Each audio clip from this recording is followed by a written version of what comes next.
More questions are being raised as details emerge about the sale of government lands by Richard Frederick. Frederick ordered the sale of the lands owned by the National Housing Corporation to Gifter Eugene, the daughter of Reneau Kajada, below an already undervalued price. Labour Party loyalist Terence Skinny Sinclair valued the 2.5 acres at $3.5 million. But it was sold at just $2.7 million. This is significantly less than the nearly $7 million valuation done 10 years ago. How can waterfront property along the Castries Harbor in 2023 depreciate? Richard Frederick's explanation: cloaked in deceit to hide the corruption that he facilitated. If you go there now, all you will see at the front of us is rubbish. The truth?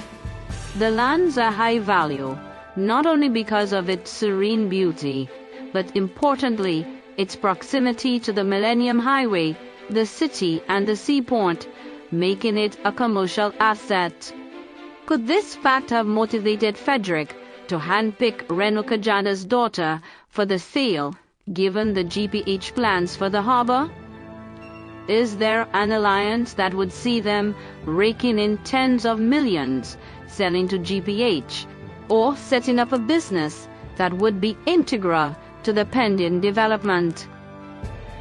One thing is for certain: the sale to Kajada's daughter was hurriedly finalized on October 18, 2022, with no known development plan, 1 week before government signed the MOU with the GPH on 25th October. Gifter Eugene, resident in Dominica, was represented through a power of attorney. In the cunningly deceptive explanation, Frederick says Sasper turned down an offer to purchase the lands. Given his inside knowledge of the GPH deal, Frederick, like an opportunist, wasted no time. So we did not put the property on the open market. If, as he says, the land was not put to tender, how then did Kajada's daughter get to purchase this prime property for $2.7 million? Was the minister personally shopping around for a deal?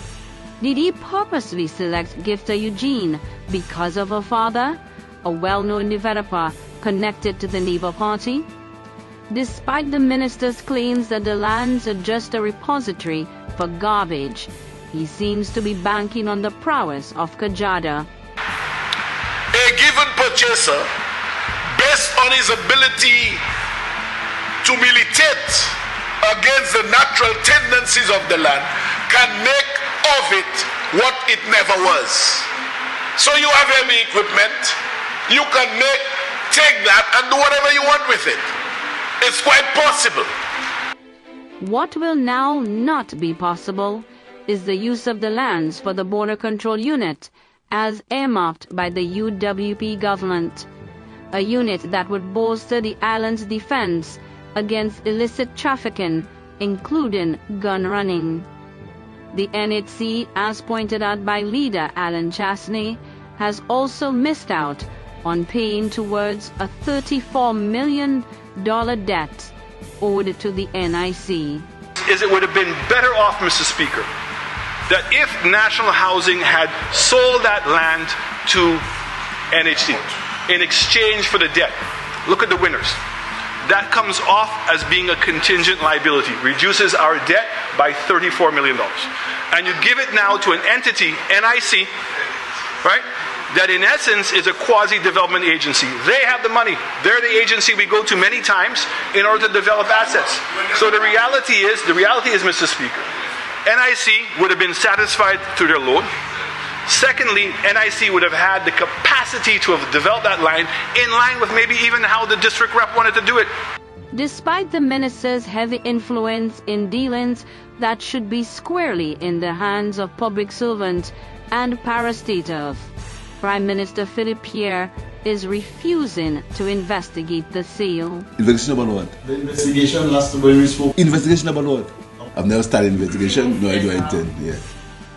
so Pierre will not act to protect the country from Richard Frederick and his corruption, a man who is so questionable that the U.S. government refuses to reinstate his visa 12 years after revocation, a man whose accounts have been closed by financial institutions legally bound to stay clear of suspicious activity. Wake up, St. Lucia. Pierre is putting you worse.